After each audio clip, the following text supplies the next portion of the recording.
Olá, bem-vindo ao Viver Sustentável. Todos nós queremos levar uma vida agradável, queremos ter mais tempo livre, viver em clima de festa, trabalhar num ambiente harmonioso e, principalmente, morar bem. Tudo isso é possível se levarmos a vida de uma maneira sustentável. Edifícios verdes, esse é o tema do programa de hoje. Algumas empresas brasileiras já demonstram preocupação com o meio ambiente. Vamos conhecer agora uma construtora especializada em projetos sustentáveis. Em uma construção convencional, os principais impactos estão na utilização de materiais que prejudicam o meio ambiente. Que sentido? Primeiro, em uma construção você acaba tendo que agregar diferentes tipos de materiais de diferentes localidades. Você tem materiais para piso, para forro, para estrutura, para vedação. E esses materiais vêm de diferentes regiões, de diferentes empresas. E a maneira como esses materiais são obtidos, muitas vezes agridem demais o meio ambiente. E numa construção sustentável, diferentemente de uma construção convencional, você tem critérios e tem normas bastante exigentes de como esse material é extraído, de como esse material é manipulado e como esse material é distribuído, ou seja, é entregue no canteiro de obras. A RMA, quando ela começou, na verdade, ela já começou pensando e falou, bom, nós queremos desenvolver produtos que sejam produtos diferentes, que resgatem qualidade de vida. Já que os nossos produtos vão trazer melhoria de qualidade de vida, como que eu posso construir também com mais qualidade, ajudando aí um pouco o meio ambiente e trazendo qualidade para quem trabalha durante a obra e para quem depois vai ficar no imóvel. Então a gente acabou fazendo algumas pesquisas, eu fui para a Europa, fui para os Estados Unidos, que são os mercados mais avançados nessa parte. Então descobrimos uma forma de construir de forma sustentável, que forma que atendesse a qualidade de vida e viesse assim até junto à parte de preservação do meio ambiente. Então a gente falou assim, bom, então os nossos projetos de agora em diante, todos vão ter uma análise em termos de sustentabilidade. E aí nós começamos em 2007 para poder desenvolver internamente, porque você muda os seus processos internos, você muda como se trabalha com os fornecedores, como trabalha com os parceiros, com os projetistas, arquitetos, relacionamento com o cliente. Então a gente precisava de um projeto piloto, onde a gente pudesse desenvolver todas essas competências. Aí em 2007 a gente estruturou um projeto, foi a primeira unidade de saúde sustentável de São Paulo, e foi a primeira unidade, imóvel certificado na cidade de São Paulo com selo LEED, tanto de saúde como qualquer outro tipo de certificação de uso. Foi o segundo imóvel no Brasil a ser certificado LEED, e foi um projeto muito bacana, porque ele, por ter sido muito desafiador na época, pouca gente conhecia o conceito, acabou motivando a nossa equipe em ser primeiro e ser pioneiro e estar nessa vanguarda. Quando nós fizemos nosso projeto sustentável em 2007, ele acabou custando em torno de 13% mais caro que um projeto convencional. Nossa expectativa, e nós estamos monitorando agora, é de que tenha em torno de 8% desse custo ao longo dos primeiros 5 anos, com a economia de água e de energia. Esse mesmo projeto, se fosse feito hoje, custaria em torno de 3% mais caro que um projeto convencional. Então o custo está começando a se desmistificar por vários motivos, como um impacto importante para não ser sustentável o seu projeto, por vários motivos. O primeiro deles, e o principal, é você ter uma gama de fornecedores muito maior que já estão preparados para fornecer produtos sustentáveis. Não só fornecer, mas comprovar que os produtos são sustentáveis. Segunda parte é a simplificação dos processos para certificação. Desde norma, antes era americana, você traduzir complexo até a norma brasileira, tinha muito custo para você tentar interpretar o que estava acontecendo, o que você tinha que fazer. Hoje já tem um entendimento muito mais organizado, mais racional, a norma já está abrasileirada, desde a língua, está em português, mas também as adaptações necessárias. Então isso também reduz bastante o custo. Que mais? Os projetistas, principalmente, já estão mais preparados para projetar de forma sustentável. Pegando um pouco o gancho da inovação, de tendências para frente, de produtos, eu particularmente acredito muito que os próximos projetos eles vão usar e abusar da energia gerada nas atividades do dia a dia. Então, por exemplo, hoje você já tem torneiras com acionamento automático que elas têm uma bateriazinha que o fluxo da água que passa na torneira recarrega a própria bateriazinha. Você tem interruptores que, ao você fazer o movimento, ele gira também uma bobininha e gera energia. Você já vê boates que o piso, onde você dança, também essa energia gerada você utiliza para a alimentação da boate. Então, acho que uma tendência forte daqui para frente é utilizar as atividades do dia a dia para a geração de energia. Então, acho que essa é uma ideia do 100% sustentável, ou nada mais sustentável do que usar o que você já faz para gerar nova energia. As construções verdes têm estimulado muita gente a pensar e agir de forma sustentável. Tami, um prédio convencional pode se transformar num prédio verde? Sim, pode. Nem sempre é fácil, porque exige reformas. Reforma na estrutura hidráulica para instalar um sistema de reaproveitamento da água e de reuso. Mudanças no sistema elétrico para instalar, por exemplo, um sistema de energia solar. Outras adaptações para economizar energia. Todas essas modificações são possíveis e transformam um prédio convencional num prédio verde, ou quase completamente verde. Professor, eu vou construir minha casa em breve. Existe mão de obra especializada em construções verdes? Ainda não, mas à medida em que cresce a demanda, também cresce a oferta. E por outro lado, escolas profissionalizantes, ETECs e FATECs, vão qualificando mão de obra para a construção destes edifícios verdes e para a adaptação de prédios convencionais para que eles se transformem em edifícios verdes e sustentáveis.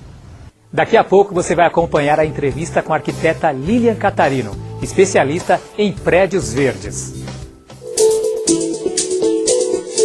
O Viver Sustentável pergunta: qual desses materiais utilizados na construção civil causa menor impacto à natureza? Letra A, concreto. B, madeira. C, areia. D, tubos de plástico. Ou E, bambu. A resposta você confere no próximo bloco.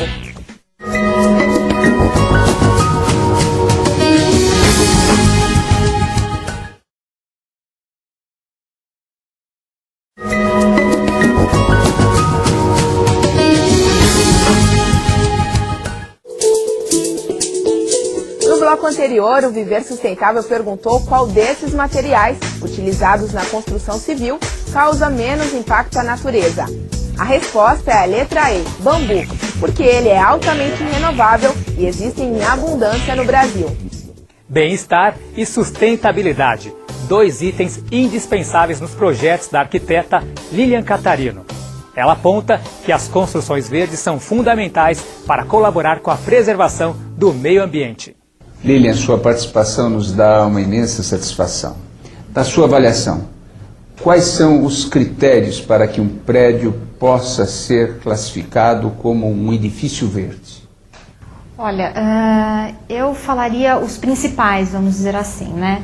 Um deles seria a eficiência energética, ou seja, a preocupação com o gasto de energia elétrica que a gente tem, onde os 2 vilões são ar-condicionado e elevador.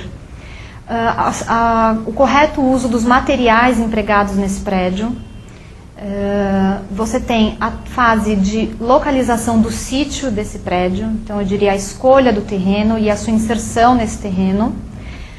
E eu acredito que esses são os principais agentes, vamos dizer assim, para você conseguir ter um prédio legal, sustentável. Enquadrando-se nesses critérios, um edifício pode receber uma certificação, um selo de prédio verde? Sim, pode.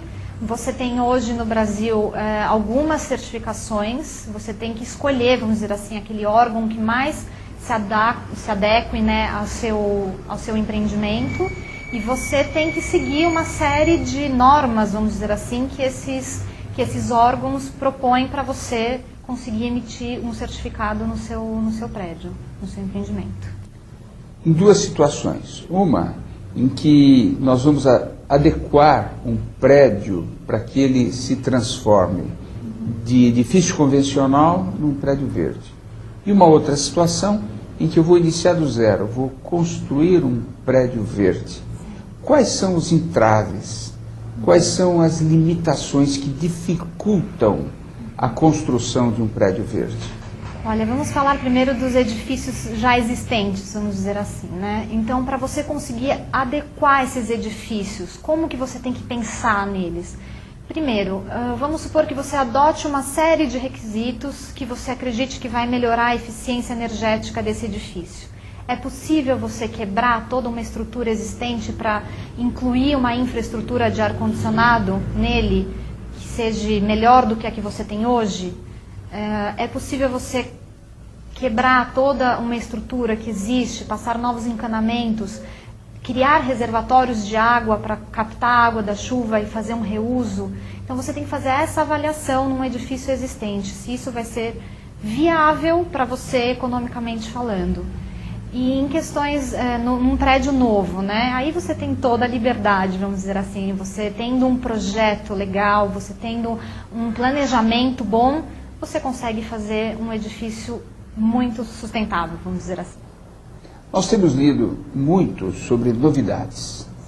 Uma delas foi a de que, pintando os tetos de branco, nós estaríamos dando uma imensa contribuição para enfrentar o aquecimento global.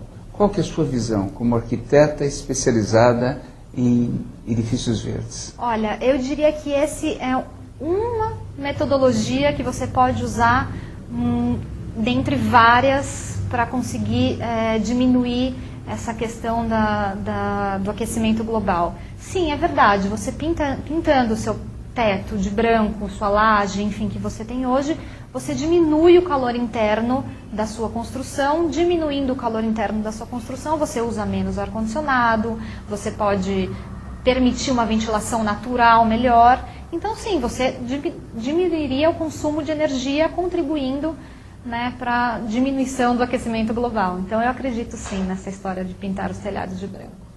Fora a pintura dos telhados de branco, qual é o conceito de ecotelhados? Olha, os ecotelhados, eles são telhados verdes, ou seja, você usa mesmo vegetação natural nesses ecotelhados, e eles têm a mesma função, eles acabam diminuindo a temperatura interna da sua edificação, criando um bioclima, vamos dizer assim, na sua casa mais agradável, permitindo que você use menos energia elétrica para ventilar, enfim, para deixar o ambiente mais frio ou quente, né? Dependendo da situação. Então, é uma boa opção também. Lilian, nós sempre dizemos que para enfrentar problemas ambientais, nós devemos atuar em 3 vertentes: legislação, investimentos e conscientização. Na área da legislação, nós dizemos que há 2 famílias de leis. Leis mandatórias, leis que obrigam todos a terem um determinado comportamento, se não cumprirem, pagam multas ou são sujeitos a penalidades, e outras leis que são leis incentivos. Uma diferença, por exemplo, na tributação, para estimular um determinado produto que nós desejamos que seja mais consumido, seja mais aplicado. Na sua avaliação, o que deveria ou poderia ser feito, em primeiro lugar, no que se refere à legislação, para incentivar a construção ou a adaptação de edifícios convencionais para se transformarem em edifícios verdes? Olha, eu acho que um grande incentivo fiscal em produtos verdes, então aqueles derivados de situações que não prejudicam o meio ambiente. Então, se você conseguisse um incentivo fiscal e fosse mais barato para as pessoas comprarem e utilizarem isso, seria um ótimo investimento, né, nessa parte. Lilian, algumas cidades estão caminhando no sentido de colocar algumas normas compulsórias para o caso, por exemplo, da energia solar. Na sua avaliação, o que é necessário, o que é que falta para disseminar ainda mais a energia solar? Olha, eu acredito que você poderia ter os painéis solares como captação de para gerar energia, né? Você capta a luz do sol para gerar energia, isso já existe em São Paulo. E acho que um assunto interessante que poderia também alavancar essa questão fiscal, vamos dizer assim, dos materiais empregados na construção, aqueles que são sustentáveis, aqueles que passam por procedimentos que são amigos da natureza, poderiam ter um incentivo fiscal que chegasse para o consumidor final a um custo menor e não mais alto do que um comum. Então isso seria um grande incentivo para a utilização e perpetuação dessa história da sustentabilidade nas construções, né? Uma espécie de reforma tributária ecológica, sobretaxando o que é inconveniente e isentando parcial ou totalmente aquilo que é ecologicamente conveniente. Ia ser perfeito. E no caso dos tijolos?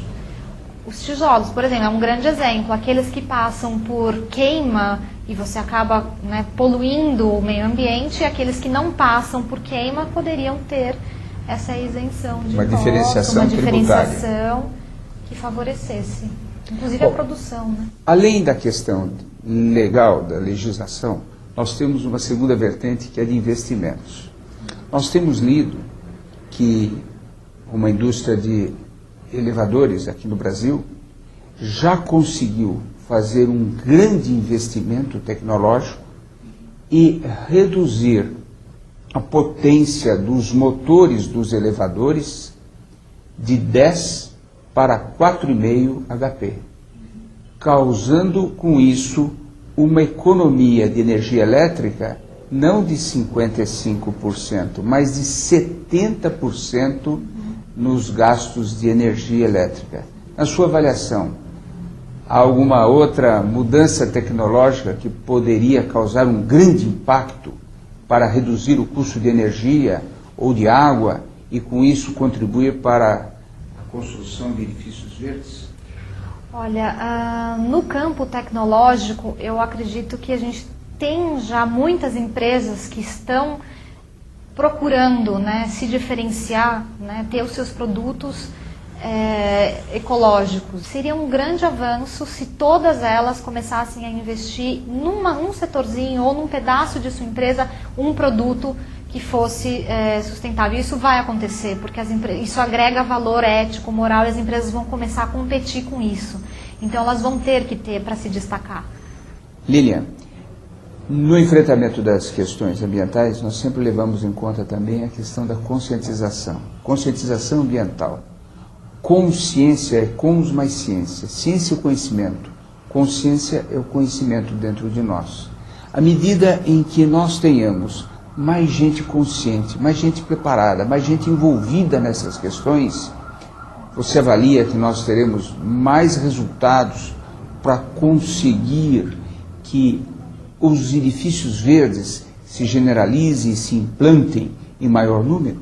Eu acredito o seguinte, que a informação deve ser, né, chegar muito bem, principalmente aos profissionais da área, engenheiros, arquitetos, cursos técnicos, devem ter em suas grades isso, uma boa informação, uma boa base para conseguir atender essa demanda de projetar prédios verdes e sustentáveis. E, por outro lado, a informação a todos, né? A informação à população, através de cursos, a mídia já faz um bom papel.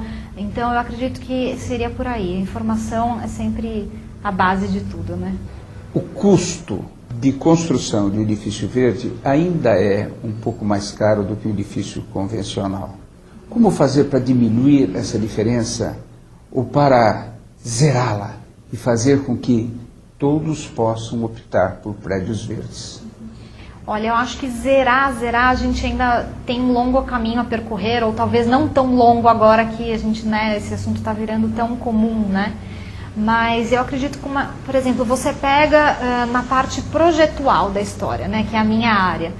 Se você tem arquitetos que têm essa consciência, que já conseguem projetar e antever prédios sustentáveis, você equaliza, você não precisa mais ter um projeto que não seja sustentável, né? Se você já parte com esse projeto sustentável, isso não vai custar mais caro, porque isso já está na cabeça de quem está fazendo. Então, você consegue ter um custo reduzido a partir daí também, né? Você já sai com esse projeto sustentável. Quem vai executar já sabe que aquilo vai ser assim. Então, você pode prever melhor o que você vai investir, o que você vai gastar. Então, você consegue equalizar, diminuindo um pouco mais esses custos. Não há dúvida de que estar num prédio sustentável, a pessoa tem a consciência de que está dando uma contribuição para enfrentar o aquecimento global, para economizar energia, para economizar água, mas, por outro lado, também os edifícios verdes contribuem para melhorar a qualidade de vida, o conforto, a satisfação das pessoas que moram ou que trabalham num prédio verde? Sem dúvida, sem dúvida. O ar dentro acaba ficando melhor, porque você tem uma equalização do que é o de fora, o de dentro, com essa parte do ar-condicionado. Então você tem uma qualidade de ar melhor. A pessoa respirando melhor, estando melhor, se sente mais disposto, trabalha melhor, o lucro aumenta. Então, só há benefícios. Muito obrigado e muito sucesso no seu trabalho. Obrigada a você. A qualidade de vida de quem mora num edifício verde é o que você vai acompanhar no próximo bloco. Olho vivo, consumidor. As tintas comuns estão entre as substâncias mais poluentes numa casa. Mas existem diversos produtos menos nocivos à disposição, como tintas à base de caseína, cal e de produtos naturais e orgânicos. Antes de renovar as pinturas de casa, pense nisso.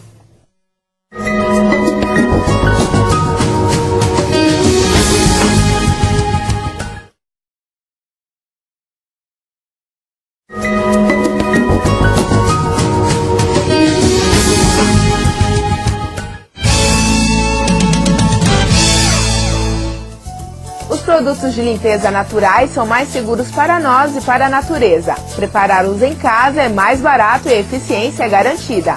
Aprenda a fazer uma pasta de limpeza para pias e fogões.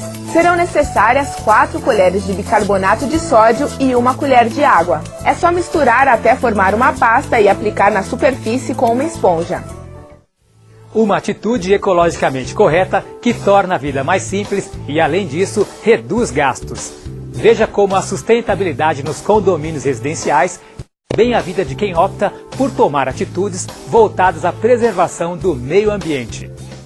Bom, nós decidimos primeiramente morar num prédio sustentável, acreditando no projeto que a empresa que construiu mostrou para a gente. O primeiro recurso sustentável é o reuso de água dos pontos de consumo dentro do próprio apartamento. Então todos os pontos de consumo, desde todas as torneiras, chuveiro, eles não vão embora para a rede de esgoto da Sabesp. Então eles são 25 metros cúbicos dessa água toda, é tratada e ela volta para a utilização no vaso sanitário, que hoje é um dos itens que mais gasta água, né? Você está desperdiçando água potável no vaso sanitário, né? Se você colocar isso em 10 anos, quanto de recurso a gente economizou com esse único item, que é o item de reuso de água. O outro item sustentável é a horta e nosso herbário. Esse item é importante porque você deixa próximo tanto as crianças que tem no condomínio, como é um condomínio novo e muita gente jovem, as crianças vão crescer tendo esse item como importância. Um item importante que nós temos também aqui é a captação da água da chuva. Isso está sendo praticamente implantado neste mês. Com a captação da água da chuva, a gente tem uma estação de tratamento para isso, a água fica praticamente potável e a gente utiliza para lavar as áreas comuns e regar a horta toda. Um item importante que nós temos no condomínio, que vem de conta também a sustentabilidade bem presente, é a utilização da luz com consciência. Por isso que nós utilizamos dentro do condomínio, em todos os pontos de luz, sensores de presença, onde somente utiliza-se a luz na presença de pessoas. Este é um item bem importante que vem deixando o nosso custo até de condomínio, de custo pro condomínio na parte dessa luz, um tanto quanto baixo, né? Bem no mínimo.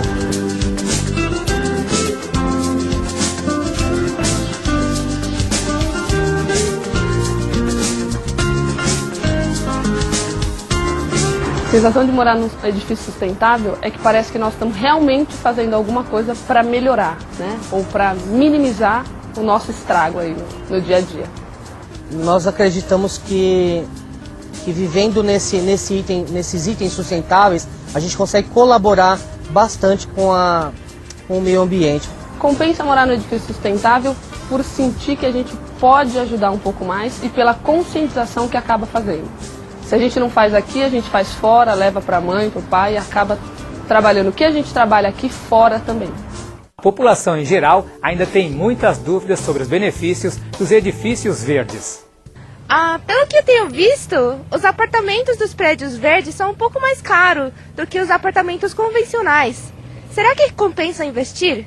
Sim, estas construções verdes ainda são um pouco mais caras. No entanto, cabem 3 observações. A primeira é que essa diferença entre o custo de uma construção verde, de um prédio verde e uma construção convencional, essa diferença vem diminuindo nos últimos anos.